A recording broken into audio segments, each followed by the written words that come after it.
or what's your understanding between branding and marketing?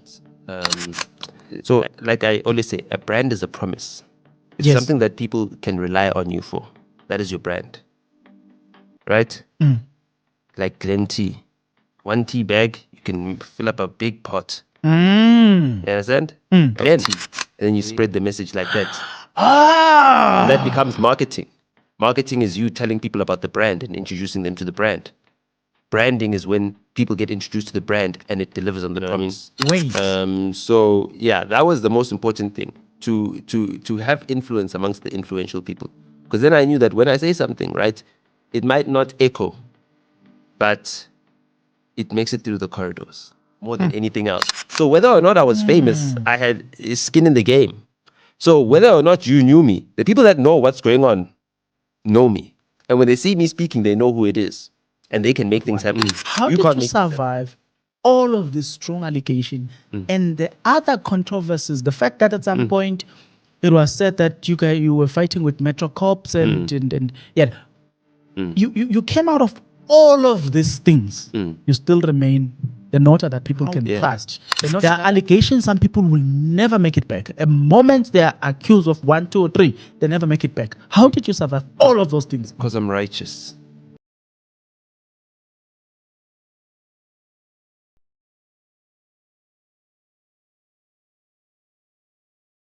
So right now, you've got a 5G phone. I've got a 5G phone. Yes. The 5G signal, right, is so that these two phones can map, just by pinging, can map the entire room in 3D. So basically, a person can create an image with your face, everything, can create a composite image using the data of these phones just pinging in this room. Our movements, everything else. Even track out sonic signatures so they can even hear the sound. And just that's from the vibrations. I wouldn't disagree. In fact, I will agree. Because I watched an episode in Dare of a CEO. The guest speaking to Stephen Bucklett was saying he works in the intelligence department previously. He said, did you know that if you are a wealth person going into another country, secretly, the government of that specific country assign intelligence on you, making sure that nobody kills you, because if you as a wealth person were to die on another country, they know the noise and everything that will follow, so they don't want you to die in their country. That man says, I think he works for CIA or CIA. Yeah, they track a lot of things, but most people that work for intelligence don't even officially work for intelligence. They don't even know that they work for intelligence. Yes. Majority of the people that work for intelligence don't even know that they work for intelligence. They think they're doing a normal job, and their job, it seems innocuous enough. And, you know, the things that they're doing in the job are a little bit strange, but not too strange for them to notice. Not knowing that, yeah, you're just collecting data. Yeah, no, we're just collecting data on the post boxes and all these things. You know, it's just people that collect data. They do research, especially at the universities. Universities are big intelligence agencies. Some of the biggest intelligence agencies. Because why? They do the research, they collect the data, they collect all these things. This data that you're busy collecting the whole entire time, you don't even know. And then there's sleepers. Sleepers, those are the most dangerous. Because, you know, a sleeper knows that there's something, right? But they've got no memory of it. You know what I mean? And there's nothing. Yeah, it's. I guess. Yeah, I'll leave it at that. But can I tell you something about universities? Yeah. Currently, at VETS, Telkom sponsored an entire building. They are doing research. Listen to this. I've done a research. I understand the money that is flowing within the hands of black people. It's called informal business. Spaza Shop, they make somewhere around 200 billion a year. And other. So when you calculate the money in the informal sector, it can take you somewhere around trillion or so. In South Africa, I'm talking about South Africa. It takes you somewhere in and that's our trillion. procurement budget. Listen to this. They find that there's more money that is made by black people, including Zamazamas, who will sell a gold, bring it back to, once they get paid, they are not getting paid in banks or through banks. They are getting paid cash. Now, the problem is companies can see that there's money in the hands of black people, but they can't track the money where it's coming from. They can't touch it. 2, since they can't really track the money and tell, okay, the money comes here, they know somehow. They can't tax it. Yeah, and that's another thing. We'll get into that one as well. So now, I'm going to show you something else. Where is ShopRite situated? Can you find ShopRite in 4 ways, for instance? Sandton? No. I don't have a ShopRite. I never knew that ShopRite was like a place. Like I thought it was Checkers. ShopRite, and Pick and Pay and Spar. ShopRite stores. And Woolworths. You will only find them where you will find majority of black people. And you know where you find them. ShopRite is at Randburg Taxi Rank. That's where you'll find ShopRite. Yeah, not in 4S. Never. But ShopRite makes more money than most of the retailers in South Africa. Yeah, it hires the most people. ShopRite, at some point 2 years ago, made more money that they can purchase all the Pick and Pay cash. That's how much money they make. But look at where you find them. You find them where black people are situated. Meaning to say, black people, there's more money in the hands of black people. And then I spoke to somebody that works there, and that person says, have you noticed that when you walk into a Pick and Pay that is situated at Kasi and the ShopRite, you will find salt, sugar of this size. He's like, because we know the type of people that buys from us. We know that they've got 50 rand, but they want tomatoes, they want onion, they want sugar. So we need to sell that thing at 5 rand, 10 rand, so that by the time they exit the store, they have already spent all of their money in their essentials. Because we can't sell it like we are selling it in Sandton, where we say 15 rand, what. We just have to package it nicely so that everybody has that. So Pick and Pay, ShopRite, and all these other stores, they figured out that there's money there. Then Telkom sponsor the entire building there to go track that money. They are currently doing research. They are currently doing research, trying to figure out how money moves in the hands of black people. They are trying to make sure if we can track that money very well, we might as well implement systems to get this money. That's why a Pick and Pay Pick and Pay through Boxer. They are penetrating the Kasi market. They are building Boxer stores there. Then they also build some smaller, and I think ShopRite has got containers. If you go to Zonki's, but like I see all these things, but it's nonsense, man. These companies have got all the money in the world, so no one can compete with them. So they're not even innovating or anything else. They're selling products that people need, and then they bring them there. They've got the capital to bring it there. And then when it's not profitable, they move it to somewhere else where it's more profitable so that their shareholders can be happy and their stock price can go up. But it's not really business, man. It's monopoly. But what I'm trying to, point that I'm trying to show you here is that the money is with us, and they're trying to stop us from understanding that the money is with us. Focus on this from an intelligence point of view. Yes. There is this tracking that is currently being implemented. Why is there crime in the townships? That's it, to keep us there. They create the crime in the township. Why is the crime in the township if all the money is in the township? If the people just spent their money inside the township, then there'd be no need for crime because the money would be circulating, people would be making money. Why would be people sitting at home?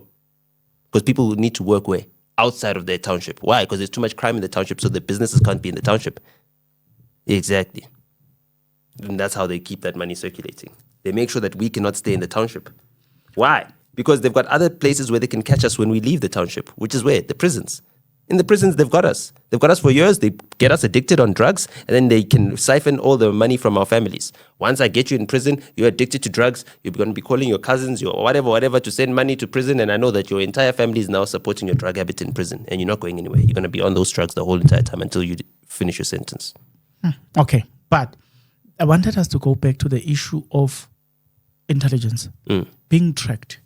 And I'm saying there are dedicated institutions right now. I was testifying on you saying that universities plays a big role in terms of intelligence, gathering of information. I'm just testifying on that to say there's an entire building sponsored by Telkom at Wits University that is dedicated to penetrate the black market specifically. They're always branded as consumer research, market research. These university-aligned intelligence agencies. They're always studying a consumer. But what is a consumer in this world? Do dogs consume? No. They do.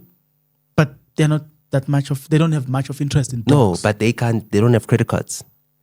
They consume because they eat, but someone else buys for them. Yes. So a consumer can only be humans. Yes, humans have to buy for dogs. So then why are they saying consumer behavior? Why do they say human behavior? Because everything consumes. Animals consume. Okay, I see what you're saying. You understand? I see what you're saying. Lions at Kruger National Park, they consume. Why Otherwise, we wouldn't have lions at Kruger National Park. Why wouldn't we calling them consumers as well? Okay, I see what you're saying. Mouse, you name cockroach, it. You name it. They survive on us. We have to feed them. But the bottom line is that for them to survive, they have to consume. They have to consume. And they're consumers. So you can't necessarily say consumer, what. Just say human behavior. Now that's dangerous. Why are you studying our behavior? You guys are looking at all of us here. You're busy studying us. You're gathering intelligence on us. Consumer behavior. Tell me something. How did you what's your understanding between branding and marketing? Like branding and marketing, branding is not, so like I always say, a brand is a promise. It's something that people can rely on you for. That is your brand. Right? Like Glen tea. 1 tea bag, you can fill up a big pot. You understand? Of tea. Really goes a long way. That's the brand. Glen goes a long way. Do you understand what I'm saying? That's the thing. Now, the marketing of the brand, right, is now you creating this message. Now that you say that, wait right there.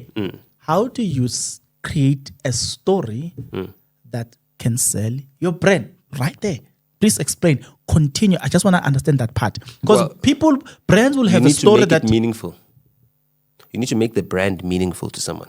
So Glen tea is meaningful to us because with 1 tea bag, everyone was able to have tea and tea was able to last long and we were broke. You understand what I'm saying? We couldn't put a tea bag in each and every single teacup. We needed to fill a whole entire pot. So it was meaningful that we used Glen tea, and Glen tea is extra strong as well. What you are saying is not weak. In a group of, I'm talking about this in a sense of a kasi. We broke. In a group of family of 8, Glen tea says, no guys, you know what, instead of buying so many tea bags, I'll make an example. Buy one, boil water, pour this thing in, all of you will have a tea. That's a story that they are selling. Okay, continue. That's it. Continue. That's it. Okay, continue. And how do they sell it? Because all of you are having tea. So what do? You gather together. And then now when you separate and you gather with other people, when you want to have tea, you tell them, listen, last time I gathered together with other people, we used 1 tea bag. Glen. And then you spread the message like that. And that becomes marketing. Marketing is you telling people about the brand and introducing them to the brand. Branding is when people get introduced to the brand and it delivers on the promise. Wait. Let's talk about the target now, so far as marketing is concerned. How do I decide that, okay, you become, I'm saying, okay, I want to sell a specific product. How did they decide that, okay, we are selling this to black people specifically? How do you identify your target market? That's the question. You identify the need. That's it. You identify the need. There's a need for people to wear caps on their heads. Okay, or wear umbrellas when it's raining. And then how do you identify your target market? Your target market is everyone who will be exposed to the rain. Okay. Thank you for answering my questions. Everything is it has to tie down to Nota the brand. Were you intentional about everything? Because you then, you have done a lot of things. Let me remind you. At some point, I remember you telling, you motherfuckers, I say, look, mainstream media, you dead. You know what I'm saying? You had a messaging along those lines. There was a time where I fought with Metro Police. And that's when I saw your car is white, it's Mercedes. I've never seen that car, but through those things, I picked up that. I saw the kid today. I'm like, maybe he's driving the C-Class. No. But what I'm saying, that's why I picked up, this guy must be driving a white Mercedes Benz, right? Because of those videos. Yeah, another one. Yeah, then ultimately you were sent to jail. You spent 18 days in jail. But out of all these things, remember I said I got introduced to you during the squabbles and those video.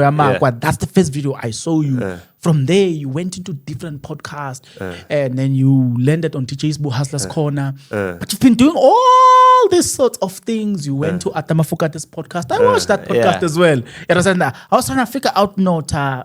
All those things. You even spoke about the fact that you even spoke about the fact that you spoke about the fact that McG, how Saul got that job at Kaya FM. You know what I'm saying? The things that you've been saying. To an extent, I mean, when you think about everything, you realize that Nota is a brand that is difficult to destroy, difficult to kill. How did you do it? Were you intentional from the beginning? I wanted to be omnipresent. You understand? And I wanted to make sure that top to bottom, the entire family knows me. From Okoko. To Nana. They know me. When you went to different podcasts, you've been into... Even now, it's only this year that all white people know me. There were some white people, the white people that know black people stuff that know me. Yeah, the white people that are hip. Now all white people know me in South Africa. Nota, wait. You understand what I'm saying? Wait, Nota. There was a time where colored and Indian people didn't know me. Yes. Now all colored and Indian people know me. You understand? There was a time when black people didn't know me. Those are the first people I started with. Now all black people in South Africa know me. You know what I mean?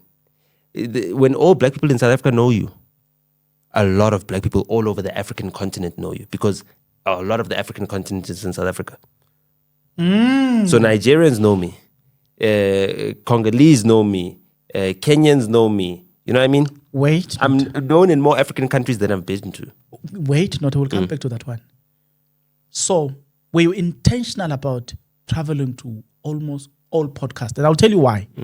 I've seen you in podcasts where you the numbers here are too low. Too low for Nota, being Nota. You will go into a podcast where there's 5,000 subscribers, but you'll go there. And then equally, you will see you at Hustler's Corner at the time, over 100,000 subscribers. You were there. Penuel Show, good numbers, you were there. You will visit podcasts with lower numbers, good numbers, excellent. You went to all of them. Why? Because of that.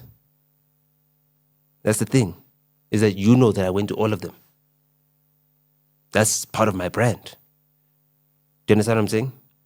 So when you trust Nota, it's because he's not doing this for money. He's not doing this because he's sponsored. He's gone to all of these guys. Do you understand? Which means he's got a message to share. You know what I mean? An important message. He's making the effort to share the message. He's not being called. He's not being sent. There's no one who's pulling strings for him. And that's it. And that makes my message more authentic.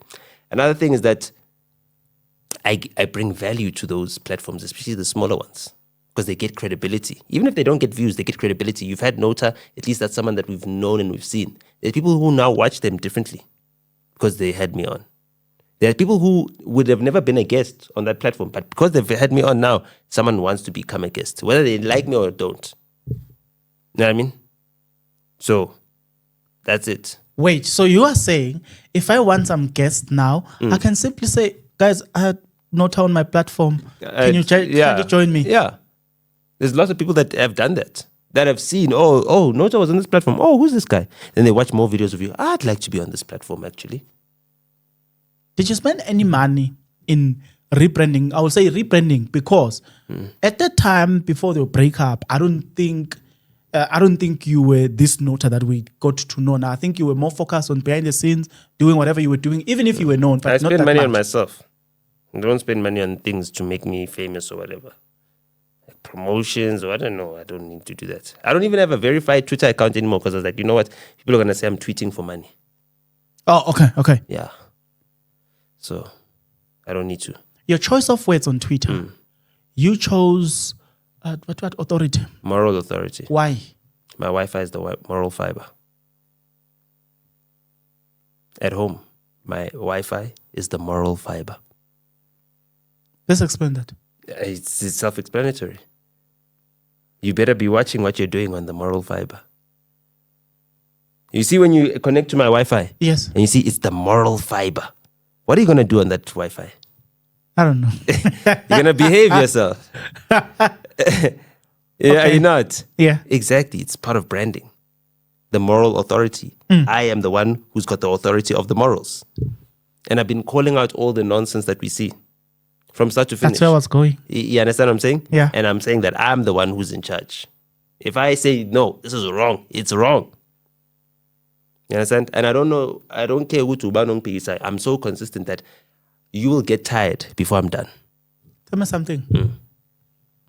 Many people will tell you, we don't want controversies in our brand. But you've been doing, like I'll even say you've shown them. No, they don't want competition. They want to be bigger than the brands of the influencers. Me, I'm bigger than all the brands. But I'm saying, even the influencers, some people will say, I don't want controversies. Yeah, I know. They want a clean brand. I would say they want clean to with be inverted usable. commas. They want to be usable. Yes, you're right. But you, seemingly, you don't care. Why? I don't want to be controlled. You understand what I'm saying? So they can't take my brand from me. My brand is etched in the hearts of people. It wasn't made because I was pointed at and then I was put onto TV. I did all these things. I also did the auditions for TV and everything else and got, sidelined and everything else when I was like really good. Like my mother would tell me all the time, like, yeah, you're actually so much better than all these other kids. Like, I actually don't understand why you didn't get through to the next round. Or I was like, and I didn't care because I was like, it's fine. I'm smart enough. I can figure out something else that I can do that I'll be great at. You know what I mean? I didn't think it was the be all and end all. So I didn't really think too much about it. But now when I think back, I think like, actually, that's very funny, because it's very funny. Like, think about it. Like, imagine, I was, how old was I? I was 9 or 10 years old when I met MacG. Nah? When you met? MacG. Okay. So we've known each other since we were kids, since we were in primary school. Okay. Yeah. So, you know what I mean? So, like, even in the spaces that we got identified at, like, I used to see him go to castings and stuff like that. You know what I mean? You get your cards taken and all those things. Those kids that were within that space, at that age group, and he's a little older than me, like 3 years older than me. Like, when I see how their trajectory turned out because they were on those platforms, and I see how my trajectory turned out, I see that I never sought it because I knew I could get it. And also, I had the confidence to pursue what I was doing because I had my sister as an example. Like, my sister started out as a model, you know what I mean, when she was 4 or 5. Well, actually as a baby. Before she even started speaking, she was a baby model. So you see model for Sales House, all these things, these clothing stores, do adverts. Then she presented, KTV. She acted on Soul City. So, these are in the 90s. In the 90s, my sister was an actress on TV. Like, she was on SABC 1. The whole family was watching her. You know what I mean? There was a scene where she got burnt, and then my grandmother was like, why is my daughter burning on the TV? My grandmother was very worried. So I watched this as I'm growing up in front of my eyes, Also very strange, you've got Soul City coming into your house as a baby. It's, CIA. Yeah. So, seeing her now go off that path and pursue a career in academia and become an economist, it's like, damn, all these things that people think is cool. Like, when we were all kids, everyone wants to be the YoTV presenter, whatever. Or the YoTV presenters are the coolest kids. Or the KTV presenters, they're on TV, they're the coolest kids, right?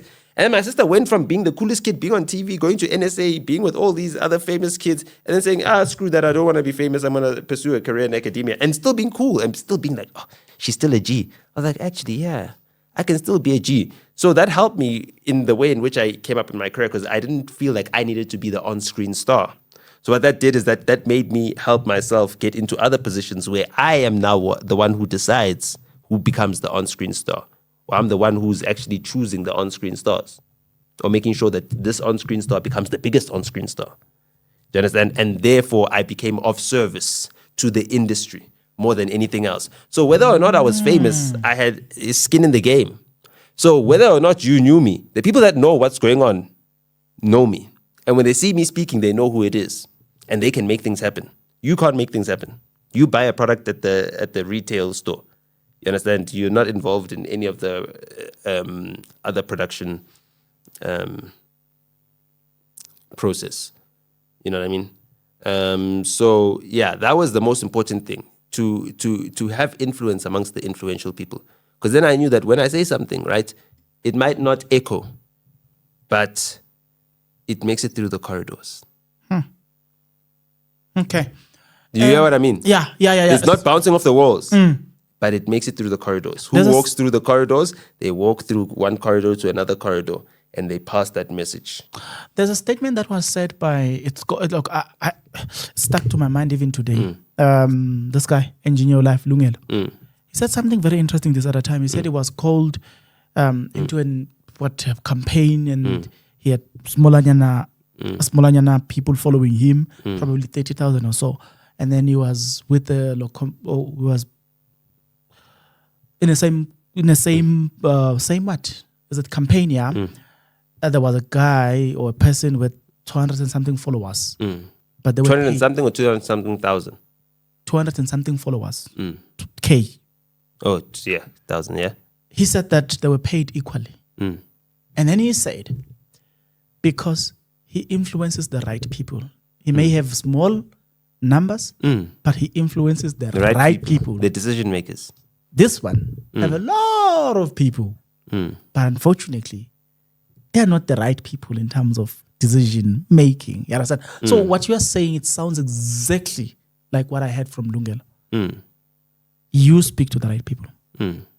You make sure that your word gets to the right people. Exactly. Although you get followed even by the people on the ground. Because this other time, you were on Hustler's Corner.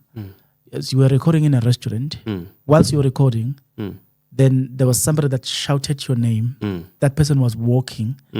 I don't know whether that person was walking towards Texas or what, but that person was walking and seeing you recording, and that person shouted your name. And then you had a bit of conversation about it with DJ Spoo. I don't know if you remember that incident. I remember. It was in Tembisa. Okay. I don't drink. I remember everything.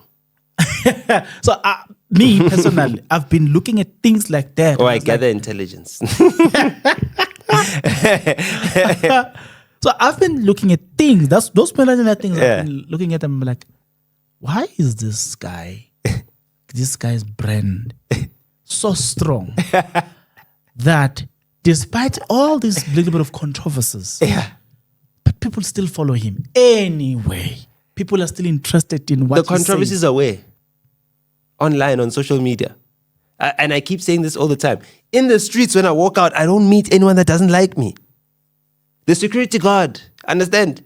He's never seen me before I came here. He knew me and he liked me. He wanted to show me where to go.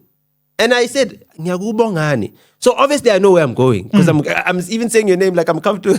But he wanted to show me, it's like, hey, oh, oh, okay. He was so disappointed that I knew where I was going.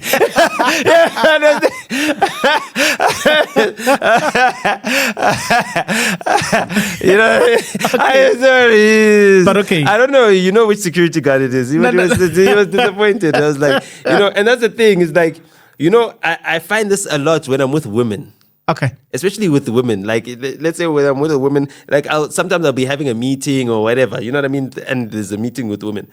Like, they realize that, yo, you are loved by security guards. Okay. Like, I'm a security guard. Like, I act hard. Like, a security guard will leave his post and leave whatever he's doing and come and greet you. You understand what I'm saying? And you've got time for people. I do have time. You know, I haven't worked since 2021. You know, by the grace of God, I'm still surviving. You know what I mean? And because people love me. I haven't worked. I haven't earned an income since 2021. You know, the end of May 2021. I'm just telling you. Yeah, 4 years straight. For over 4 years. Almost 4.5 years. You know what I mean? So May 2021, it's November now. So, 4.5 years, not earning an income. People love me. You understand what I'm saying? So there's no way you are loved by that many people not earning an income. You can't. Because people only love you when you're earning an income, when you're buying bottles, when you're buying them drinks. You understand what I'm saying? Right? True. How am I so loved? You never see me buying anyone or doing this or what? You don't see me buying people. You don't see me giving away groceries or any of those types of things. People love me. I give them something of value, something that you can't buy. You understand what I'm saying? That's it. And people say that you've made an impact in my life. When they talk to me like, yo, you said something, it made an impact because I approached something like this and you know what? It actually worked out better for me. So thank you for that. You know what I mean? I don't know if you get it all the time. I do get it all the time, but I appreciate it each and every single time. Me getting it all the time doesn't make me, less appreciative of it. My last question, but before I can ask my last question, I will concur with you because I wanted to interview somebody. I'm not going to tell you the name. Yeah, I don't. That person refused to come. Yeah. And said that, and I realized, I interviewed Nota and I know that they're not in good terms with Nota, so it's fine. Yeah. But anyway, I also realized that after interviewing you, the first episode, there were a lot of people that I spoke to that were more than willing to come to the podcast because having seen the snippet on social media as well as when they came to when I show them the link, having seen that.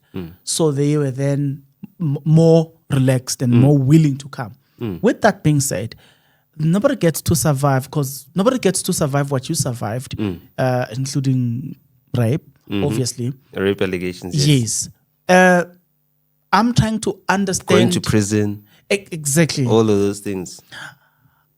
Betrayal, people that you help clothe and feed and house, betraying you, stabbing you in the back. You know what I mean? You give a woman cows, you make her something honest. You know what I mean? And she goes out and tells the world, you know what I mean? That whatever it was, meaningless to her. You know what I mean? Like, those are public betrayals. Like, I've been stabbed in the back in front of people. Like, people watching. Like, you look at them stabbing him in the back, betraying him. You know what I mean? People have watched me come to them, beg them, please help me with this person. Help me help this person. Begging them. And then they've seen those same people that I groveled, got on my knees to beg for help, seen them stab me in the back. You understand what I'm saying? In fact, now I have two questions. This was supposed to be my last question, but I'm going to ask this anyway. So, some people don't make it. Once there's a strong allegation against them, they don't make it. Last time we spoke about Java. If you remember what you said there, you spoke about the fact that you went into a restaurant somewhere and the moment Java walked in. At a hotel, Battlefields. Everybody. The kitchen stuff. Exactly. Don't worry. I listen and I... Yeah. So you said things like that. And you were speaking about the brand Java. Now, I want to understand you now.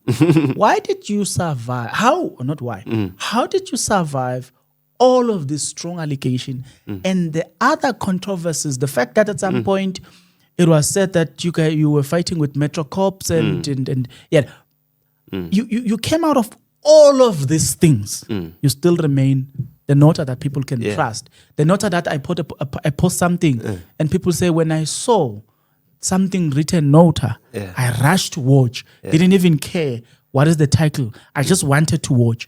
The Nota that when I was doing this, the analysis as to what drive traffic to this video, I looked at it and I found that on Google, people are searching Nota. Google tells me that people found this episode because all that they searched was they were searching Nota and they came across your video and thus it drove traffic to you. The word Nota is a word that even in Google is well recognized. Search. Do you see what I'm trying to say? So you're like, okay. Then I did an experiment and I was like, it was your episode where I was like, okay, let me cut this into pieces. I want to see how people will consume this thing because I'm trying to get a feedback in order for me to build a proper podcast. I'm trying to do something, research. People like watching my full content. Exactly. What I wanted to figure out with that, just to give you an idea, in case you didn't know, I was like, what if I were to break down these episodes about Nota? I started with Nota. I was like, let me break it down. Let me cut it into 10 minutes. I want to see something here. I want to see if people will be interested to watch the full episode. I actually realized that when I cut it into pieces, still people will watch the 10-minute video and still want to come back and watch the full episode. I was doing an experiment on that. Hear me out. Yeah. I'm trying to figure it out. Yeah, you're saying a lot. It's like, hey, where is this one going? I'm laying the foundation. So I did that research and some other research as well to figure out. I was trying to figure out why is this episode doing well after I saw. In the beginning, it didn't do well, but it picked up. So I was looking at that. I'm like, okay, everything changed the moment I posted the episode Brand-Nota. But why? Where does these people coming from? What are their interests? Then I went into the comment section now, studied the comments, trying to figure out why are people interested in Nota. You understand? So your brand, in general, or in summary, I've not even touched some of the things that I was trying to figure out about this brand. In summary, it survived all of these controversies. It still stands strong. How did you survive all of this? How? I'm still trying to understand the how part. There are allegations some people will never make it back. A moment they are accused of 1, 2, or 3, they never make it back. How did you survive all of those things? Because I'm righteous. The things that I fight for are the things that people want to see themselves fighting for. The things that I fight for are the things that people are afraid to fight for, but still know that they should be fighting for. And because of that, the things that are my weaknesses are overlooked because people can see that the things that they want me to do are so important that they can overlook their misgivings about the things that they feel that I'm weaker on. That is it. I've got more potential to do good in people's eyes than I do have potential to be destructive. And I've shown a commitment to want to assist others. So they know that out of all the people that we can elevate, this one is least likely to betray us in the end once we put him up there at the top. That is it. You understand? People are not afraid to support what I'm saying. It's just like that guy Oti, who defended me when people were saying, hey, what's in Nota ngemaskandi? He said, I understand Guti. Bakhona bangamthanda uNota. Kodwa, please stop that right now. Let's listen to what he's saying. Ngoba mina ngimzwile ukuthi uthini. And there's nothing wrong with what he said. You understand what I'm saying? In fact, let me tell you. Yeah. When I was doing my research, I came across an episode done by Dr. Stolin. He works. Sipostole. I think Dr. so. Sipostole, Native of really, native. yeah. Yes. And I'm like, Nota said some things that I found good doctor, this guy, and his episode is about 2 years old. But I'm like, there are things that Nota said that can be traced in this guy. This guy is complaining about the quality of Maskandi. And he's saying that he complains about it all the time. Just to tell you guys, when you complain about Nota, go to that episode. You will find Dr. Stolle. Dr. Stolle, yes. Saying that, no, man, the quality of Maskandi, you guys are busy in your mind. Every time he talks to me, he complains to me. He says, I'm very concerned. Every time he talks to me, you know, sometimes Dr. Stolle will call me. He says, I'm in my office, I'm in Johannesburg. Okay, ngicela ufike ngo-11. He'll call me like on the day, like, I'm here. I'm in my office at such and such a place. Okay, come to see me at such and such a time. Okay, sharp. Pelele up. And then I have to go see Dr. Stolle. Then he'll tell me, he'll hear from me. First, he will ask you questions. Once you hear from me, what you're going to say, okay, cool. Then he's like, oh, okay. But, you know, these are the things that are important. These are the things that matter. Right? You don't forget that, right? Okay, then he'll let you be on your way. So, I mean, Dr. Stolle is, like, you know, he's been grooming me since I was a teenager as well. Since I was 15. Like I say. So that's another thing that people don't factor in. Like I say, I was identified at a very young age. So a lot of things to me are just things that I've done my entire life. I don't even know that I'm doing them or that I know them or that I was taught them. You know what I mean? Like even the way of writing songs. Dr. Story once wrote a chorus. This was when I was 15 years old. We were working on the F-Easy album. It's like, Musung valele venini, poison din, bayolala badlenen jening, ifela like selin, musung valele venini, poison din, bayolala badlenen jening, ifela like selin. Damn. If you actually break down the words that the old man just says, like, yo, man, damn, poison din, don't arrest me because at home, what are they going to eat if you know what I mean? Like, that's a lot. And, you know, how many of our fathers are being taken away from provision because, you know, of the police and all that type of stuff and what it means and all that type. And then I realized that's the importance of these songs that we're writing. That's the importance of Maskandi, is to actually talk about the lives that we're living. And that's why it's the importance. That's why when we talk about whatever, they say, what's that song again? Unyog or something.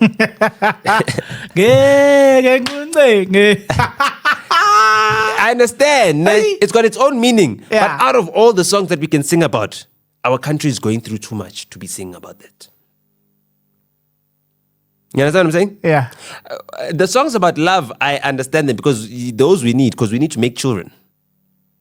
And there's too many songs that listen to the Maskandi of today.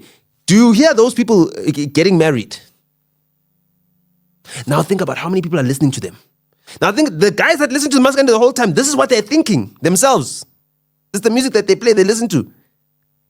Listen to the women that they're talking about, the type of women that they talk about. Listen to the women that they're talking about. Why are they attracted to such women? Their mothers don't respect these types of women. None of them are saying, I'm going to take you to Ma, Ma would love you so much. Listen to the lyrics of the song. You know what I mean?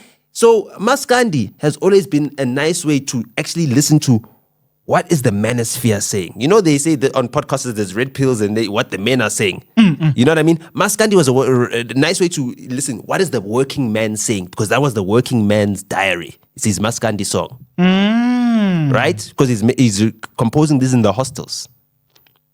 Oh, he's composing this in the mining homes. He's composing these things, these songs, and about life as a working man and how to adjust to this life and how to adjust to now this industrial economy and colonialism ripping you away from your rural home and sending money back home.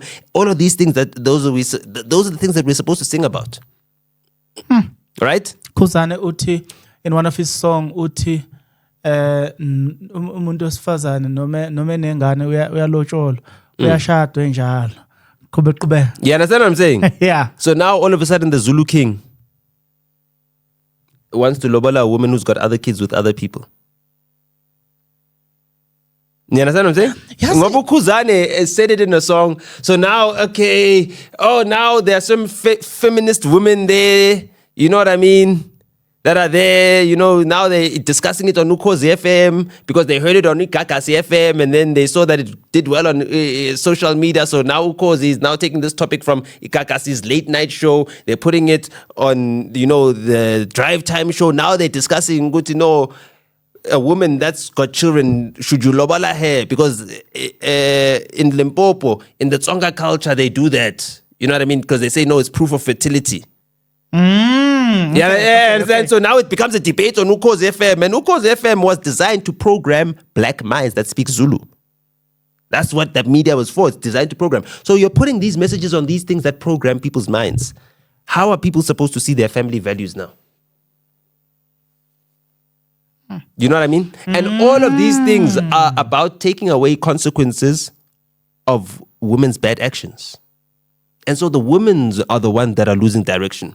And that's why when you look at podcasting or you look at the music, women are obsessed with witchcraft and gossip. The sangomas are being watched by women. If you look at the comments on all these sangoma channels, it's women. 110% right. You understand? When you listen to the music, the sangoma women that are talking about, Tongalami, what, umsamo, it's mostly the women. When you listen to the men's music, right? Yes, they talk about all these things, but they're talking about how their financial disposition is preventing them from starting families. They can't build a family. They can't get in a proper relationship. They can't be with the women they love because they don't have money. And they can't even take care of their parents. Their mothers are suffering. And that's what you are getting within the lyrics of these songs. Do you understand what I'm saying? So you are able to tell. You're able to get a social barometer by listening to this music. And when this music is becoming bubblegum, because streaming is going to make a lot of money for people, if someone as influential as me doesn't speak about how Maskandi is becoming self-destructive, it's becoming bubblegum, right? Then it's going to continue to get worse and worse and worse and worse and worse, and then you'll have no Maskandi left. You understand what I'm saying? You understand? So, you understand? That was my father's ringtone, and I thought to myself, my goodness. But that man has been serving 2 life sentences in marriage. You understand? That was my father's collar tune. That's when Kozane released that song, I said to myself, Konje, what is the meaning of this? Like in real life, I saw it trended. It was nice song. Because it's because women now that they're married, they're bullies now. Once you give her a ring, she can bully you. You now need to answer Ugopi. To many location. Oh no, I'm fast. No. I cannot have my own time, my own. You know what I mean? I don't want to tell you where I am because you're gonna know how far the Checkers is from me. And I'm gonna uzong to me Checkers. I would sing your favor. No, that's not what I'm saying.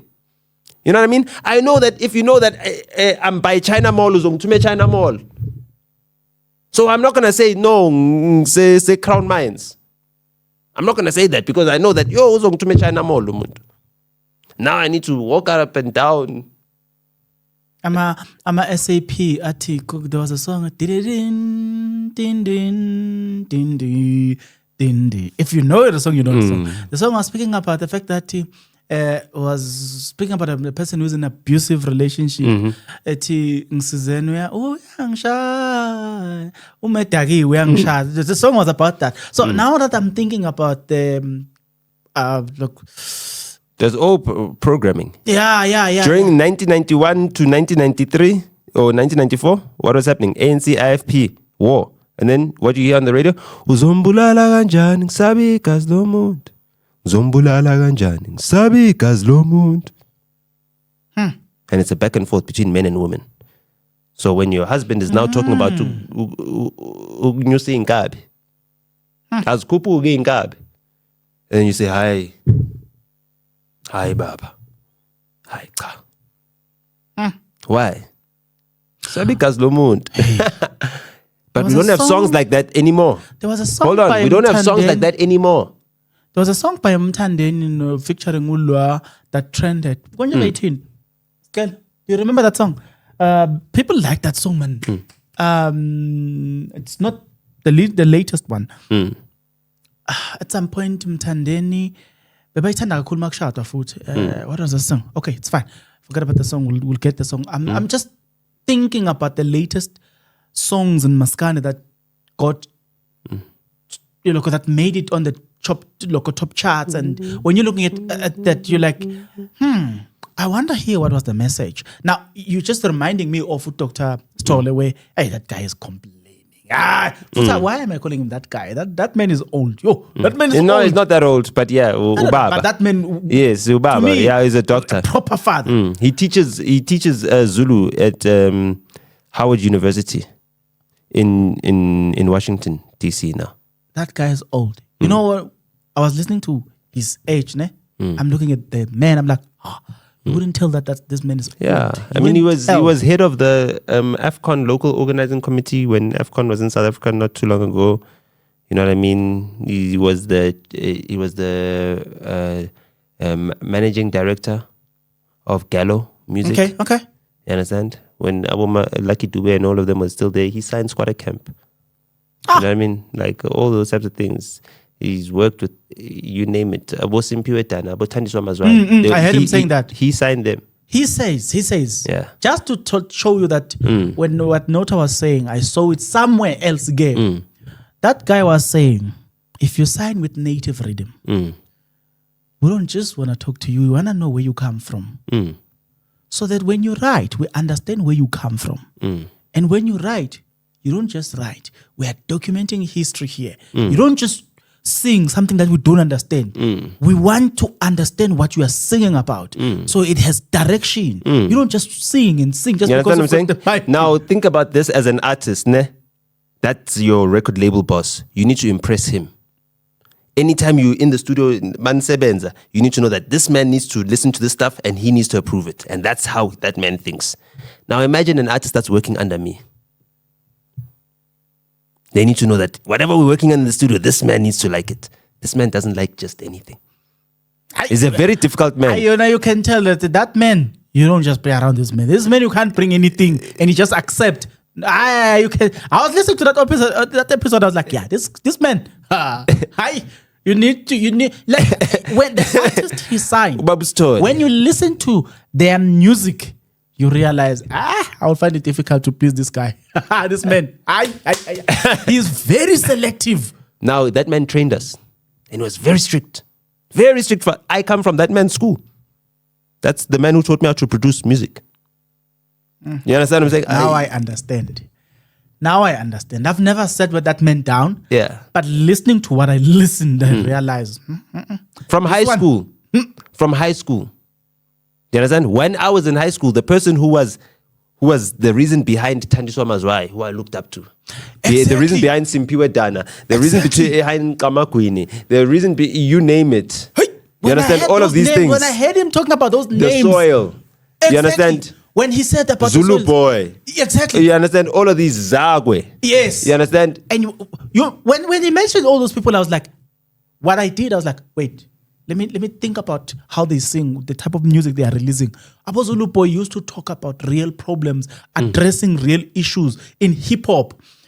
Like Abo Zagwe, man, I remember the first song I saw. But I came when he was still at Gallo. Mr. Selvin. You know what I mean? Think about that. That's a lot. You understand? So I come from that school. So that's why I know that, you know what I mean? He doesn't have to call me and say, aye. He knows. He trained me. He knows that, no. He knows what to do. You understand? So that's it. He's got confidence in my competence. No, let me agree. You were trained by people who... It took me 15 minutes to realize that this man knows what he's talking about. Beside his posture, and you understand what I'm saying? Just by listening to, you don't even need to see his face. Just by listening to him, you realize here. You now, how do you think I feel when he's not happy with the type of Maskandi that's being dropped? Knowing how much that man loves Maskandi. Hey, that man loves Maskandi. No, I could tell from his tone. No. This guy's you know what I mean? So every time he just sees me, he's like, hey, no, I'm not happy with the Maskandi that's being made. Every time, it's like, this thing is sitting, it's eating him. Very passionate. It's eating him. And imagine, now he's in America. So just imagine, he's sitting in America, so he's far from the music. He can't even show the Americans the type of Maskandi that's being made right now because it embarrasses him. Yeah, you're right. He was like, when I teach people about African culture, if I talk about, he was saying, I'm not quoting him exactly, but he was saying something along those lines to say, when I teach about African culture, I want to bring the music element and I want to teach people about it. You must be an exemplary of that. But when he was referencing the current trend of Maskandi, you realize that if I were to invite that man and I was to allow him to speak about the current trend of Maskandi, I don't need to disturb him. I just need to press play.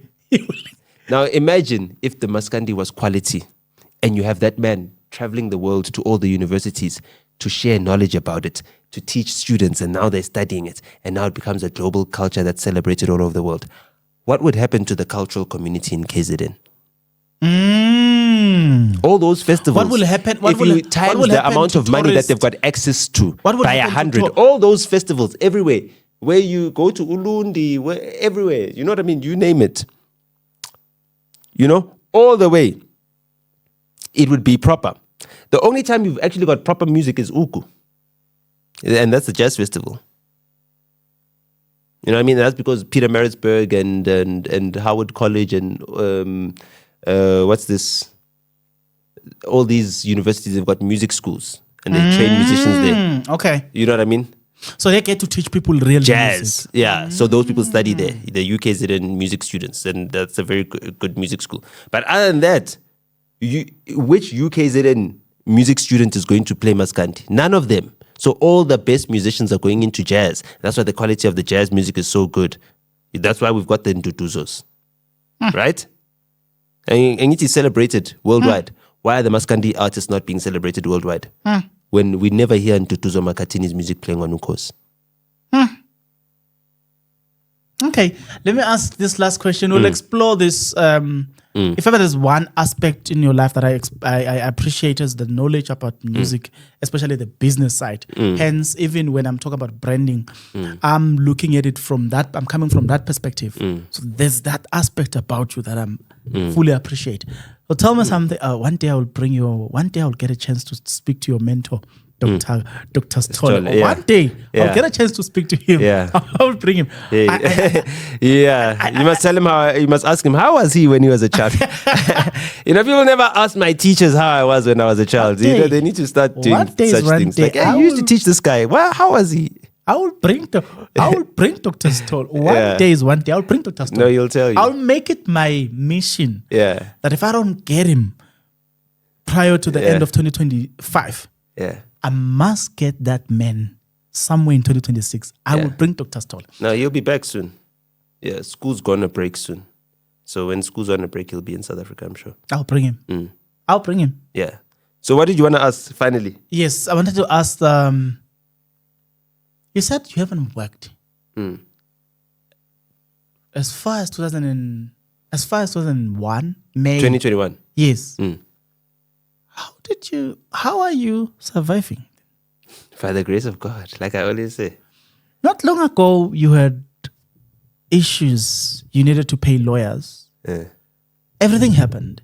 Oh yeah, no, they swiped 500,000 from my account, How are you surviving? You see, guys, he's naming big figures there. You understand that? 500K is not a child's play. Yeah, it was a fixed savings. But how are you surviving then? That's it. From all the work that I previously done. Yes, I put away for rainy days. You know what I mean? It's been raining for 4.5 years. Is the rain coming to an end anytime soon, according to your prediction? Hopefully. I predicted that 2025 would be a tough year. And it's been just as tough as I predicted it would be. So hopefully things will start getting easier 2026. You know what I mean? I've been on a downward trajectory, but I'm always like that. You know what I mean? I work on 10-year cycles. Oh, okay. So I get to the bottom and then I'll be back at the bottom again in 10 years. So right now I think I'm lifting off of the bottom. So I might have 5 good years before I come back to the bottom again. I'll be back at the bottom in 10 years from now. Okay. That's it. Okay. No, I think I've exhausted any... But look forward to going back to the bottom. That's the best way to bounce back. Okay. If you look forward to it. You know what I mean? When you're out there... What's your normal? What do you normally do? Maybe let me qualify my question, because for the past few months I've been there. After I finished everything here, I went down. I don't know what was happening. I went down literally. I'm down. I can see that. Okay, now. But I want to ask this question. Maybe let me say this. I wanted to look, as I'm going through this period, what came to my mind a week ago was like, what are the lessons that I need to learn about this period? Because there are important lessons that this is meant to teach me. What are those lessons? What have been your lessons in all of this? To take it in. To take it in. See, when you're at the bottom and it's like, I'm at the bottom. Take it in. Take it in. Like, I'm really at the bottom. Feel that you're in the bottom. Because it's not forever. When you're no longer at the bottom, you'll realize, I'm no longer at the bottom. And then you've got muscle memory. You know that it's not fatal. You know what I mean? It's not fatal. So I've overcome so many times. Like, just think about all the things you've listed that I've overcome. What more do I need to do you know what I mean, to believe that, I can't overcome. Nothing more, because I've overcome all those things. So I was like, I'll get through this. Sometimes that makes you a little bit too confident. You do a lot of things and you feel like you'll be able to get yourself out of anything. But just having that resilience of knowing that and I've always got ideas. That's what my mother used to say when I was a kid. And you've always got, every day you've got all these ideas. You never run out of ideas. Aren't you scared one day you'll run out of ideas? I said, no, Ma, I'll never run out of ideas. I'll always come up with new ideas. And then I got refined because of my limitations. My limitations helped me become creative. And then I realized that anytime you've got limitations, that's when your creativity peaks. So whenever I'm going through difficulties, I know that that's my most creative period. Whatever solution I'll find out of that difficulty will be the most creative solution. It's a solution I would have never got out of comfort. And that's why I despise comfort. And a part of me feels like I put myself in tough situations just so that I can have that creative spark to get out of them. That's an interesting one. I'll say it in my closing remarks. But this is your camera. I can say anything that is in your chest. No, thank you for watching. Please support the channel, all the channels, and thank you for having me again. Okay. Guys, I've learned quite a lot, but the time for me to digest most of the lessons that I would have learned from this, basically during the editing time, because I'm forced to sit probably, if it's a 2-hour episode, I'm forced to sit there and listen to everything. 3 hours, yeah. So with this episode... even my battery charged to 100%. Yeah, but it gives me that time to listen to some of the things and then think about them, especially if I'm going to have to break down the episode as well. It gives me more perspective about what I would have learned from the episode as well. No, lovely. So yeah, we'll do more of reflections from then. But yeah, there are things that I will say that when you speak about the fact that when you go through a period in your life, you say you're looking forward to that. But also, I told people that when I was moving, one of the things that I did to myself was that I removed everything that I had so that I can be at a discomfort. So that I could feel it, that when people are coming to visit me, when people are visiting me, I will feel this. I'm very much not comfortable because the space is not looking the party. It pushes me to work hard. It pushes me to think deep. It pushes me. It puts me in a corner I don't want to be in. But you know what they say? Put a black mamba in a very compromising position. It fights very hard to come out of that position. It uses every strength.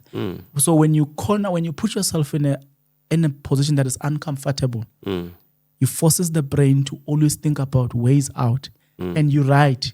That's when you actually realize that, okay, my brain is more active now, trying to get out of the situation. But also I will say to people who would like to apply that strategy, it's dangerous because you can have a shortcut out of the situation. The problem with it is that the shortcut will get you out of the situation. 2 months down the line, you are back. So normally how I look at it is that I'm going to avoid all the shortcuts. I will know the shortcuts, but I don't want the shortcut. I want to solve the problem forever. I don't have to go. I don't have to be here. Yes, there will be a circumstances that will bring me back here, but a different one. I cannot solve a problem today. Tomorrow I'm back again in the same problem. No. That means I don't know how to solve problems then. So that's normally my take. So I agree with that strategy. It works. It works. Yeah, and you need resilience. Like I discussed with my dad. My dad's got like maybe 17 million plans that didn't work and like 20 that did work. You know what I mean? Like he's got plans and they never worked in my whole entire life. Now he's 73. And same here, I've also got ideas and plans that don't work. And I'll tell him about them. It didn't work. It didn't work. So I'll have ideas that don't work for like 3-4 years. Nothing works for 3-4 years. And then one big idea works, boom. And it's like, nothing ever happened prior. And then I go from that cycle to another cycle. So, it's boom and bust. So it built resilience in me. You know what I mean? It's like when you want to make glass strong, you temper it. You put it through heat, then you make it cold. Then you put it through heat, then you make it cold, and then it becomes tempered. I'm tempered. Thank you very much, guys. The episode must end here. We'll see you guys on the next one. I don't know when, but definitely it will come. I promise you, Dr. Stole. I've identified Dr. Stole as one of the people that I would love to talk to. He's got a lot of knowledge. He's got a lot of insights. the people you have worked with, the names. So I will make it my mission that one of the person that I want to talk to, especially when it comes to music, is Dr. Stole. Dr. Stole, I'm chasing you. I don't know how I'm going to find you, but I'm Satan ends up Dr. Stole. Hey, no, good luck. Ne? Chef.